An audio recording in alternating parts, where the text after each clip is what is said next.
The ground beneath your feet is shaking. You hear your dunes shattering. Where will you be when the big one hits?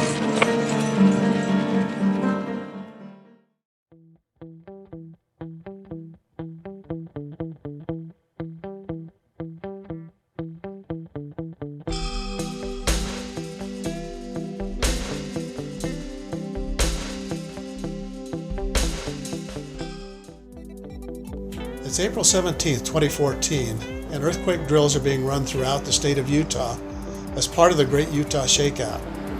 Here in Cottonwood Heights, the Amateur Radio Club has teamed up with city volunteers and officials to run the drill. We spent weeks preparing for it, getting radio equipment up to speed and training our operators.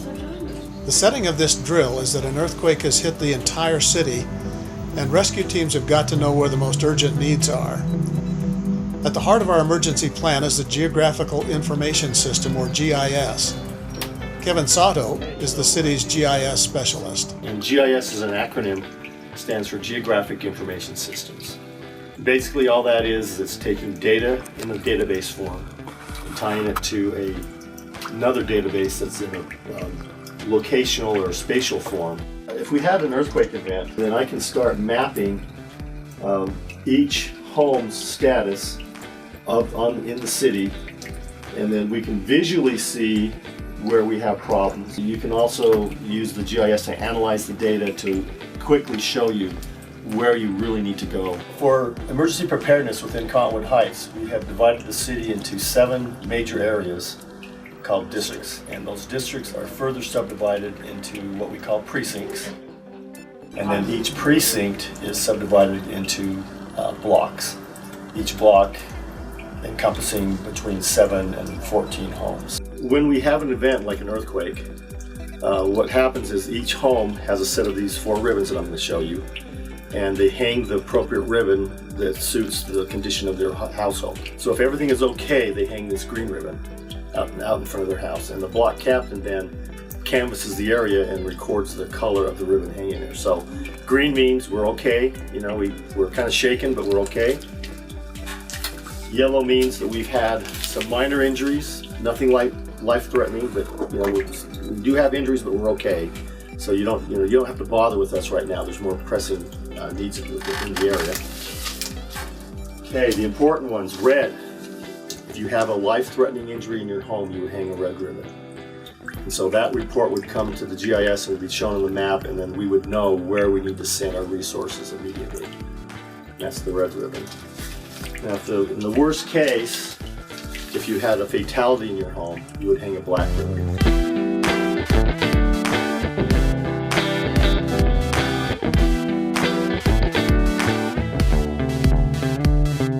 Here's how the flow of information travels in this emergency. The data goes from home to block to precinct, and then to district, to EOC2, and finally to EOC1 at City Hall. EOC means Emergency Operations Center. When disaster strikes, one of the first emergency vehicles to deploy is the EOC2. While this mobile command center van is moving into position and radio personnel are setting up their equipment, volunteers in each neighborhood are gathering information. At the ground floor are the block captains. Their responsibility is to check the ribbon status of nearby homes. Once a block captain has this info, they'll pass it on, either directly in person or by radio to their precinct communications specialist. In my neighborhood, I serve in this capacity. We use walkie-talkies to collect data. 041. When the precinct data is ready, it's passed to the next level, the district. A district communications specialist must be a licensed amateur radio operator. Some of these specialists have a permanent radio installation in their home, while others have portable equipment, which can be moved to where it will be most useful. They use a great free software package called DRATS, written by Dan Smith. This software manages the transfer of digital data on amateur radio frequencies. For those of you who are familiar with these things, we use both packet radio and ICOM's D-Star data link technology. While all of this information is being passed up the chain, EOC2 has been in voice communication with each of the districts and with EOC1 at City Hall. The parking lot of Brighton High School is the perfect location for the van. It's on top of a hill and gives excellent line of sight communications to all participants. Inside the van, one operator manages voice traffic with the districts and with EOC1. A second operator handles the actual data transfer. When the voice operator determines that an individual precinct's data is ready, he indicates it in green on the projection screen. The data operator then uploads the file, making it instantly available to EOC1 through a high-speed D-Star data link. The mayor takes a strong interest in emergency preparedness, and this event allows him the opportunity to discuss this topic with families in Cottonwood Heights. Paul Brenneman coordinates all emergency communication activities for the city. He is the Assistant Chief of Police and works closely with Cottonwood Heights Amateur Radio Club.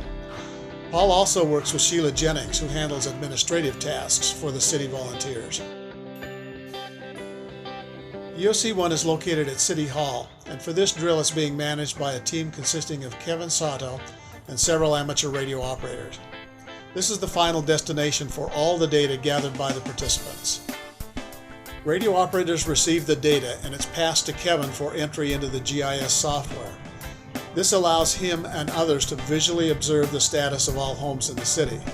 During the real thing, Incident Command would be located here, meaning this is where police, fire, and city officials would gather to evaluate the data and decide how to most effectively allocate resources and rescue teams. The information you see projected on the screen represents actual data collected during the big Shakeout drill 2014.